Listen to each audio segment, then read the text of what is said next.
une maladie grave et fréquente puisque l'on détecte actuellement 42 000 nouveaux cas par an en France et cette pathologie occasionne 17 000 décès également. La prévention passe par le dépistage, par une activité physique et une alimentation équilibrée. Au niveau information grand public, c'est surtout des conférences grand public dans le département ou même en dehors. L'impact principal, c'est plus le manque d'activité physique, la sédentarité et puis l'alimentation.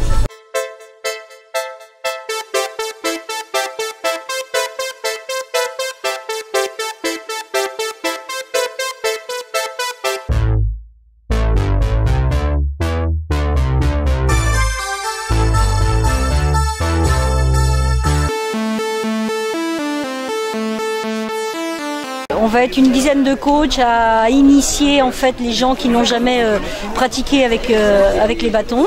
Et puis il y aura un groupe en autonomie sur 5 km pour des gens initiés, mais sans esprit de compétition. On est là pour la bonne cause, on va dire, et puis pour sensibiliser au cancer du côlon et à la détection et à la prévention par l'activité physique entre autres, et la marche nordique. Pour éviter que les personnes tombent malades, il faut essayer dans le grand public de dépister les personnes qui risquent d'avoir des polypes bénins. Et ce dépistage se fait par un test très simple qu'il a changé il y a 2 ans avec un seul prélèvement à faire à son domicile. Alors, les médecins généralistes sont très impliqués, donc c'est eux qui reçoivent le patient, qui se présente avec son invitation qu'il a reçue de Cap Santé 49 et comme vous le disiez le docteur Manazuk, c'est lui qui va orienter ou vers le test et qui expliquera aussi le mode d'emploi du test à son patient, savoir où coller ses étiquettes quand il a l'invitation, quand il reçoit cette invitation-là, voilà, pour le patient reçoit ça avec une petite étiquette et une grande, donc et il faudra que le médecin explique un petit peu, montre le test, donc il y ait un seul prélèvement de sel et il faut que la petite partie striée qui est au bout soit recouverte de sel. Alors ce qu'il faut aussi dire, c'est que l'activité physique diminue le risque de fabriquer des polypes. Donc c'est pour ça qu'aujourd'hui il y a une marche nordique, pour inciter les personnes à bouger, parce que ça va limiter le risque de la maladie. Et lorsqu'un polype commence à apparaître, il peut mettre 10 ans. Tous les polypes ne dégénèrent pas, mais un polype qui va dégénérer met 10 ans se transformer en cancer. Et donc les personnes qui sont suivies régulièrement par coloscopie n'auront jamais de cancer. C'est le mois anniversaire de 50 ans. Vous serez très content de savoir que vous avez bien 50 ans parce que Cap Santé 49 vous enverra une invitation et en mettant à partir de 50 ans. Voilà. Les stomisés, c'est des gens qui, suite à un cancer, ont eu amputation du rectum ou de la vessie et sont porteurs d'une poche pour recueillir les urines ou les selles.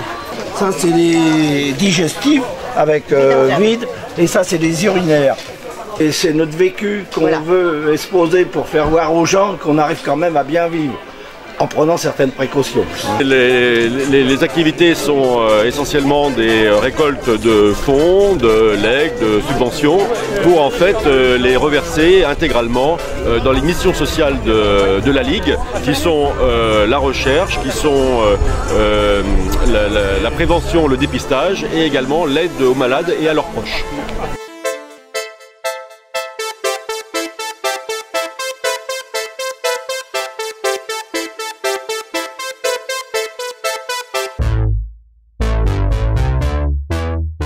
La DPS, surtout la démarche de son leitmotiv, c'est bien vivre pour bien vieillir. Et une des façons de bien vivre, c'est de faire un petit peu d'exercice régulièrement. Et la marche nordique s'adapte tout à fait à le bien vivre, puisqu'on peut le faire à tous les âges. On peut commencer à n'importe quel âge. C'est pas violent comme sport. On peut aussi utiliser ça comme des types de promenade, de découverte de la nature.